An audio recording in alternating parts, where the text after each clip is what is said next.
Hello, and welcome to the Rankin Report for Sunday, February the 21st, 2021. 2/21/21. Okay. We're coming to you from Highland Rise here in what was for the last week the Great White South of Texas and a lot of the rest of the southern states. But the snow's melting and things are getting a little back to normal down here, and we hope you've survived this week okay. And we are praying for those of you that are still dealing with power outages and other issues from this winter storm. What is the covenant that this nation made with the Lord? From the book of Deuteronomy, chapter 7, verse 9. Know therefore that the Lord your God, He is God, the faithful God, who keeps His covenant and loving kindness to 1,000th generation with those who love Him and keep His commandments.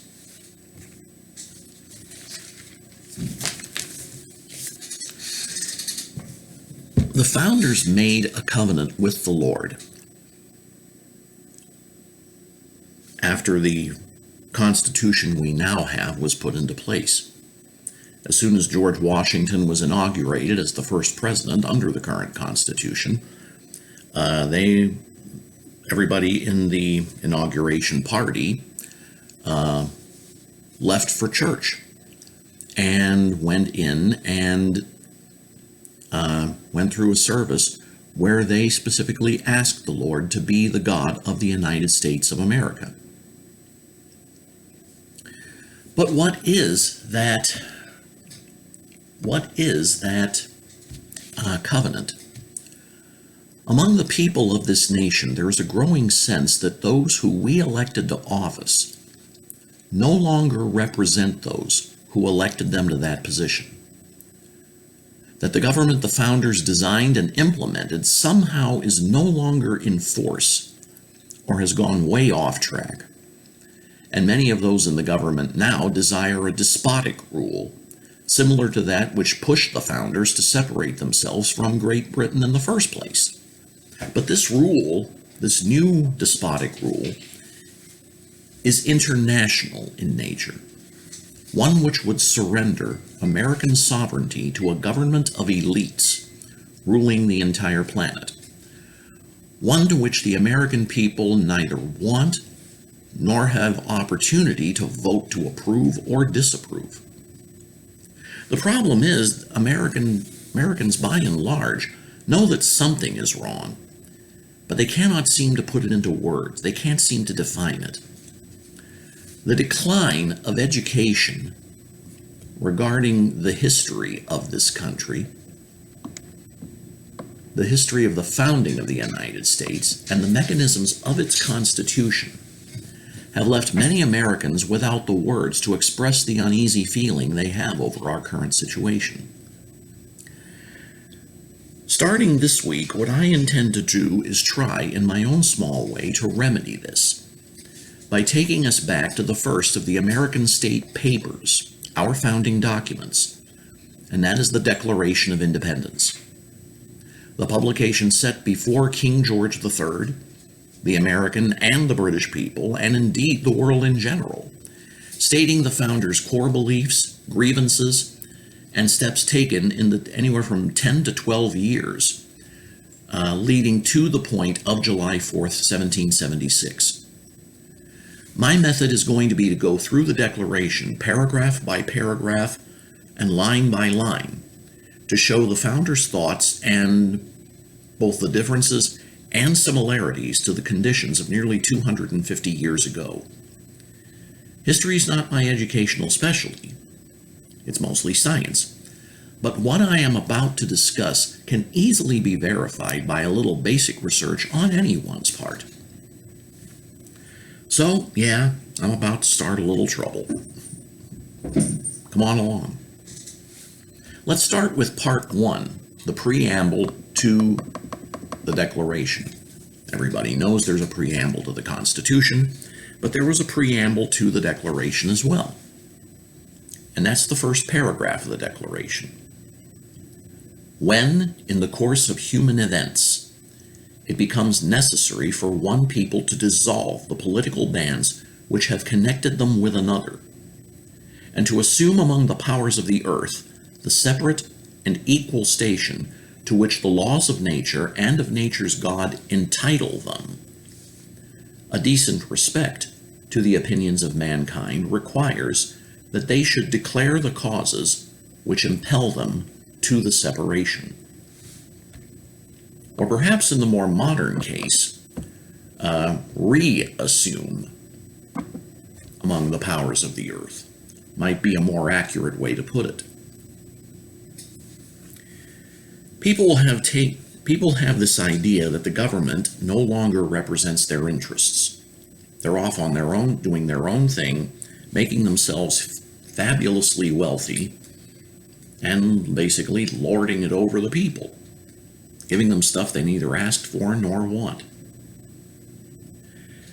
Right now, there are 4 active secessionist movements currently in the United States: Texas, Idaho, California, and Virginia. Of those 4, Texas is the only one in which people are seeking to establish the state as an independent nation. It's a Texas thing, you might say, because Texas was its own republic long before it joined the United States.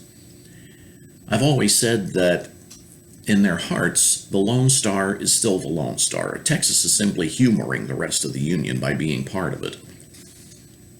The other 3 are mostly petitions in rural areas and efforts in those areas separate from the major cities, wishing to dissolve the political bands that have led to what they feel is their domination by progressive political leanings of the major cities, and seek to form new states while remaining within the Constitution of the United States.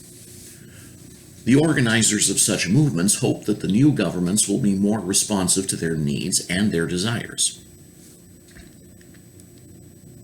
Of greater importance to this is the second statement in the preamble, which says 2 radical, for their time, ideas. First, it establishes the founders' belief in the existence of God. It's not thrown into the document because it sounded nice or impressive, or because it plays to the beliefs of the common folk, as most people tend to think these days. An honest reading of the founders' writings indicates a strong and personal belief in the God of the Bible.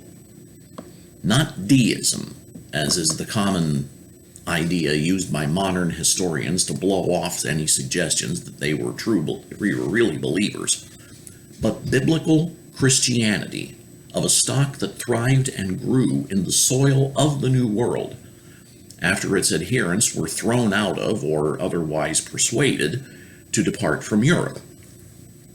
That was what I like to call the "and take your friends with you" period of American history.